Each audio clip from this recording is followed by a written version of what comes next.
Yo guys, it's CF here. Welcome back to a brand new video. Welcome back to the channel. Today we are going to be talking about Chelsea 2, Crystal Palace 1. And it's not all roses and blossoms in the forest, in the trees. It's not all that, by the way. We're going to get into it just after you guys pre the new, obviously, away shirt. Obviously, it's been out for a while, but I've only just got it, and it's definitely better. It looks better on me. Not on me, not in terms of that in that tone, you know what I'm trying to say. But I mean, like, in person, it actually looks better. But yeah, without further ado, before we get into the video, please like, subscribe, hit the bell notification so you're notified every time I upload a video. Also, first link in the description is my streaming channel, which I should be streaming on there. I don't know, maybe Saturday night. This Saturday night coming. If you follow my Twitter, I should give you some updates on when, if I am. My stuff, some of my stuff has came, my PC and that haven't yet, so I'm still waiting on it. But yeah, let's get straight into the video because all that isn't to do with the video. Today we're talking about Chelsea 2, Crystal Palace 1, and like I already said, it's not all good things we need to talk about today. Because, let's be real here, straight off the bat, all I'm going to say is today, the winners papered over the cracks. The winners papered over the cracks because today was one of the most boring Chelsea matches I've ever watched with these two baby blues. You know what I mean? One of the most boring matches I've ever watched in my entire life. And there was no, it's like what I've been saying for ages, there was no system. There was no system in place. What we went with for today, I'll go with the line. I'll start off with the lineup before going into detail with the match, and then go into detail on all the jitter and everything like that. So we went with Petrovic in goal, Levi Colwill left back again. Oh my god! Disasi and Badiashile was your two centre backs. We then went with Gusto right back, who before we even get onto my player ratings and everything like that, I'll say this as well. Gusto was brilliant today. Brilliant. We went with Caicedo and Gallagher in the pivot. Cole Palmer was suspended. I thought it was Gallagher who was suspended, but it wasn't. Cole Palmer was suspended. So we didn't play Cole Palmer in Cam. We played in Kunku. We made his first official start to Chelsea. So, decent start. In Kunku in the Cam. Mudryk left wing, which I was happy to see. Maatsen right wing. Oh, no. And then we went with Jackson up top. So, let's start off with this. So, first half, plain, boring.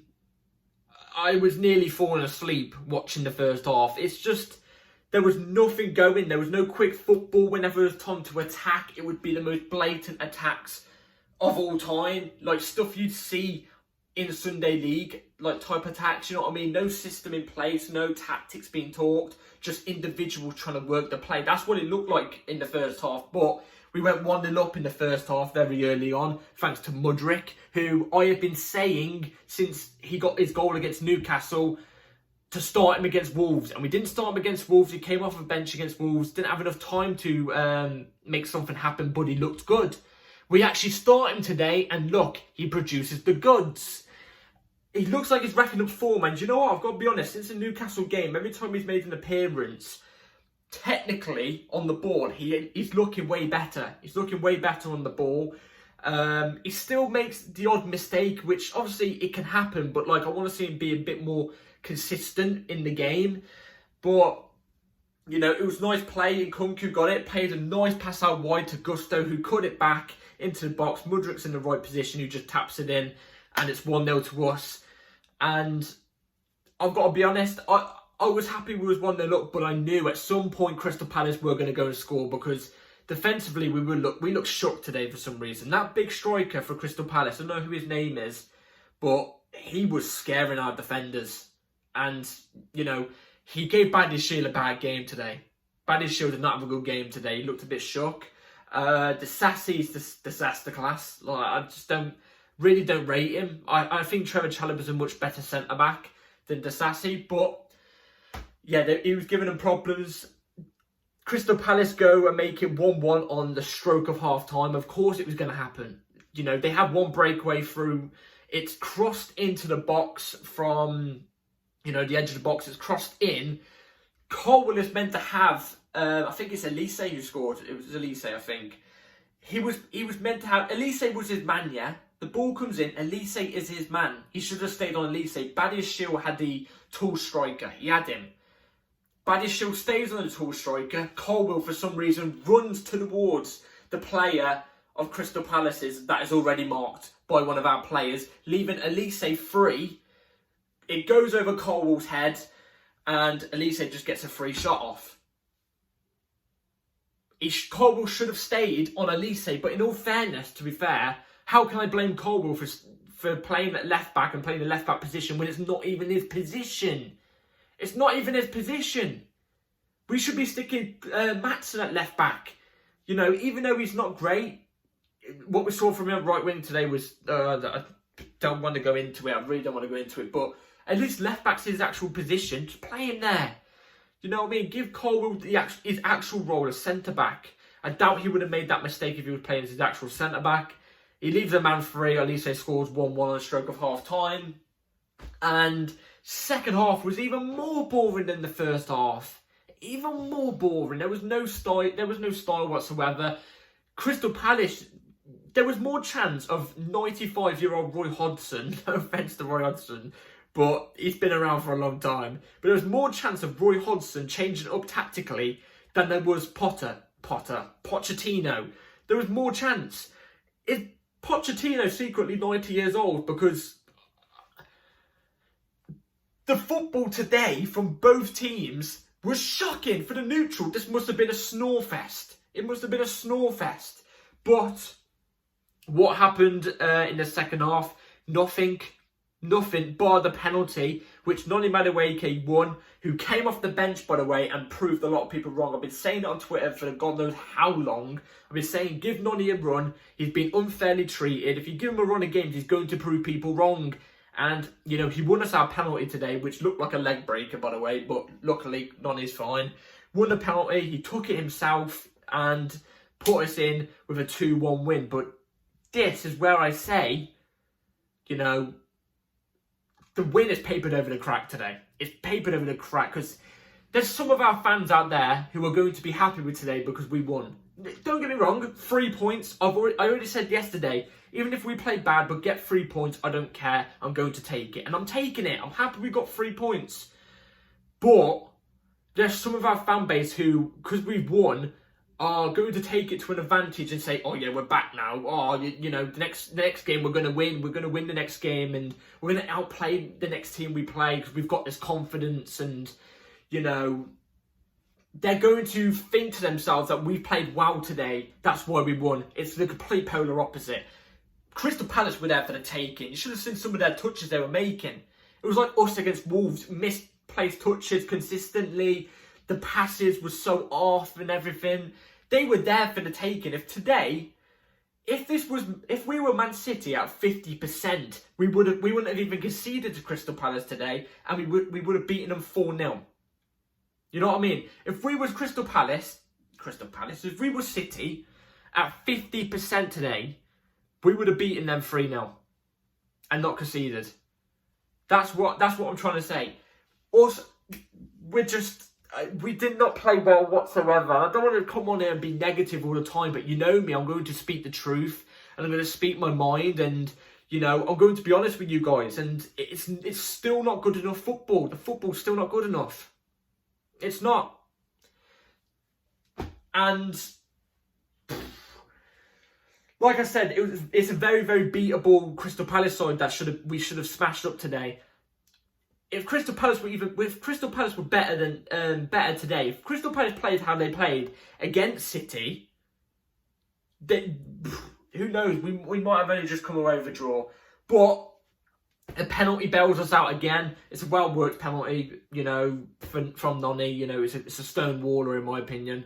It should have been given straight away. I don't know why it took 5 minutes to bloody review, but yeah, it's going to be papered over. It's going to be papered over. I've still got my eye on you, Poch. I've still got my eye on you. And I'm not even... I know a lot of people are going to come at me and say, oh, you just have an agenda against Poch. Just take the win and take it. I'm taking the 3 points for the club. For the badge that's on my chest right now. Because I love this club. I'm taking the 3 points. But the man in charge, of our club right now, it's not it. It's not it. It really isn't. If you can't see that, even after the result we just had today, even after the Newcastle Carabao Cup result, if you can't see that, I don't know, it's just blind faith at that point. It's just blind faith. But let's get into player ratings now, because, you know, we've spoken about, you know, the game enough. Like I said, it was a pretty boring game, to be fair, by both teams. Luckily now, I think we are now 10th, joint 10th with Bournemouth, but Bournemouth have got a game in hand. So Bournemouth win their next game, they go 3 points above. If they drew, they go 1 point above us. If they lose, then, you know, we've got an advantage. But at least we go back up to 10th. It's not even in the top half again. We're not even in the top half. So, yeah, let's get straight into the player ratings. Petrovic made a couple decent saves. I would say, you know, standard 5 for Petrovic. He looked okay. Actually, no, I'm going to go 5.5 for Petrovic, because, you know, what I like about Petrovic is, as well, compared to Sanchez, is Sanchez, if he was ever in danger, he would try and, like, you know, try and pass it. He would try and pass it out from the back still, even if he was in danger. With Petrovic, he just boots it out. So I like that from Petrovic, 5.5. Trying to think of how we went with Levi Colwill, left back. 4.5, but I can't keep blaming Colwill because it's not his position. It's not his position. He never plays in that position. He's a centre back, and we've only seen him at centre back like 3 times this season. So he needs to be given a run there. I say 4.5. Badiashile, like I said, did not have a good game again. He didn't have a good game. I don't know what's happened to Badiashile recently. Maybe it's just a bit of rocky form, but I'd say it was a 4. Disaster, 4 as well. I really don't see it with Disasi. I'll be honest, I really don't see it with him. He put in the odd good performance against, like, you know, some relegation scrappers, but I'm not too sure on Disasi. Gusto was our best player today. Our best player by a mile. The amount of times he was bombing up and down the flanks, even when he got switched to left. By the way, this is another thing. He got switched to left back, and we put Disasi at right back. Oh, I'm finished. Oh, I don't want to see Disasi at right back ever again. Even if we're winning, it gets me psychotic. But Gusto was brilliant today. Any player he came up against, he locked up, put him in his pocket. I'd say Gusto was a solid 7.5. Honestly, he was brilliant today. Brilliant. Who else? Caicedo, his ability on the ball when he's passing the ball isn't the best. I'll be honest, it's not the best. He sometimes doesn't see the right pass. His vision's not as good. Maybe it's just in the pivot, because whenever he plays for Ecuador, you know, I'm going to sneeze, guys. Sorry about this.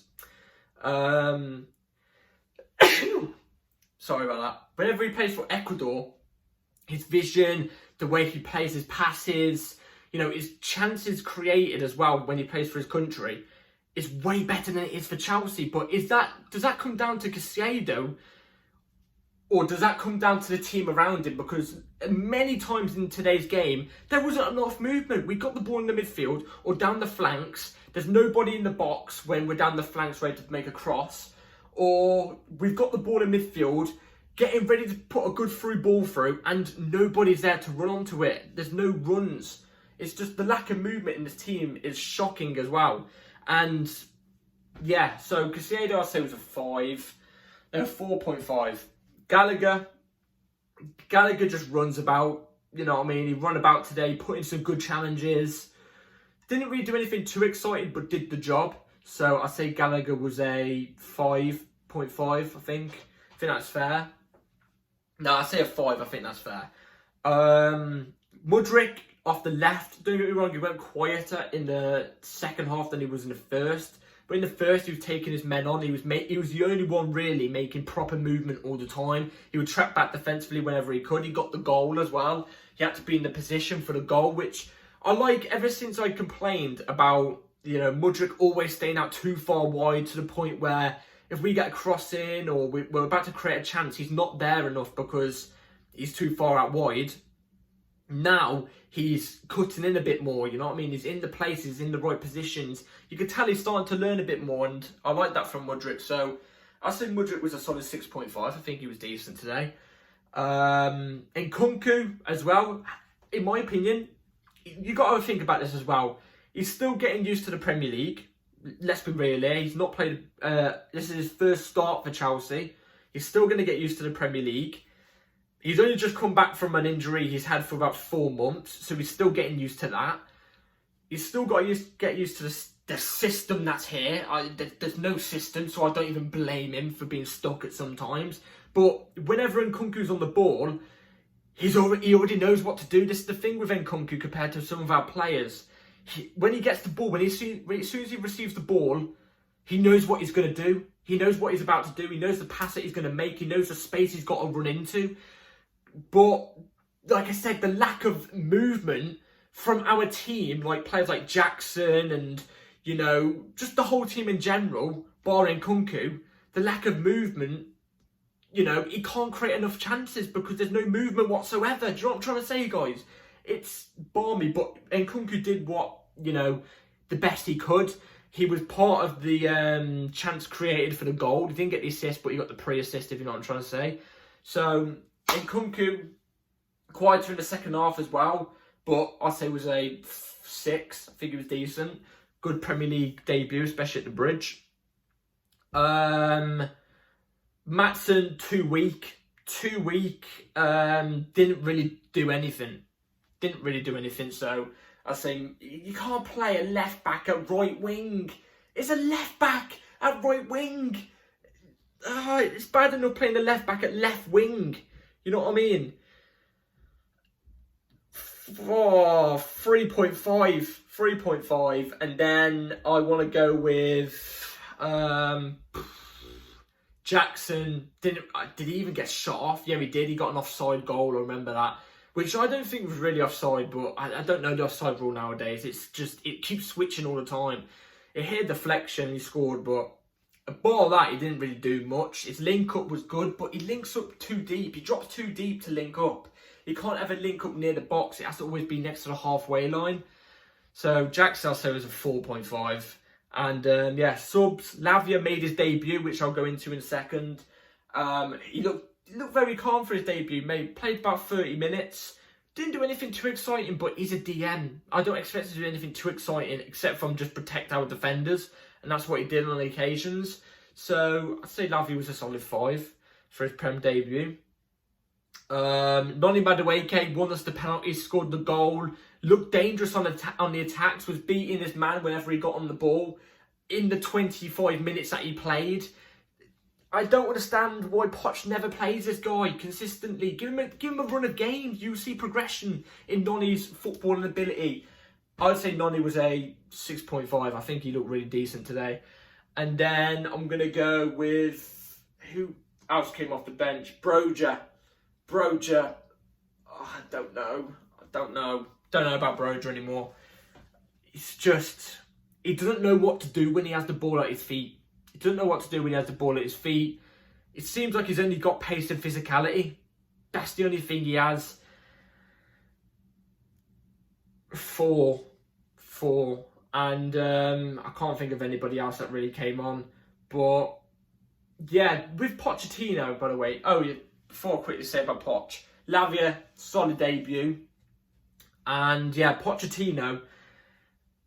Oh, God. No system, no progression, in my opinion, from the Wolves game. It's just, we played a team that, in my opinion, was worse than Wolves today. Palace wasn't on it, you could see that. Penalty has bailed him out today, otherwise we would have got a draw. Let's be honest here.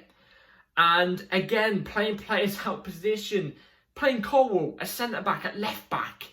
Playing Maatsen, a left-back at right wing. And then... oh yeah, Thiago Silva came off the bench. I don't think I could really rate Thiago Silva because it was a bit too late. But then bringing on Thiago Silva off the bench, put him in at centre-back, taking off Maatsen, And then putting Gusto on at left back, I think he put. So a right back at left back. And then we put a centre back to Sassy at right back, which I don't want to see ever again. It's just, he keeps playing players out of position all the time. And it's hard to watch. Some players are versatile, don't get me wrong. Some players are versatile. Like, you know, I could see, if we ever played Trevor Chalobah, I could see him, he plays at right back, but he's a centre back. He's versatile. Madueke is a right winger, could do left wing. There's some players that are versatile, but not everybody is. Not everybody is, man. Just stick to players in their actual positions, please. But, like I already said, today has papered over the cracks for him. He's got given an extra game, in my opinion, in my books. But don't get me wrong, I'm still not happy. Still not happy. But as I proceed to spit everywhere, Jesus Christ. But yeah, let me know in the comments down below what you thought about the game. Were you happy about it? Do you reckon it's been papered over as well? I'm not too sure. But yeah, that's it for today's video, guys. Hopefully you've all enjoyed. Please like, subscribe, hit the bell notification so you're notified every time I upload a video, because videos come at any time. And yeah, be sure to let me know what you all thought about the game. Thank you all for the recent support, by the way. And yeah, take care all, like, subscribe, and have a good rest of your night or day, whatever. And yeah, see you in the next one. Peace.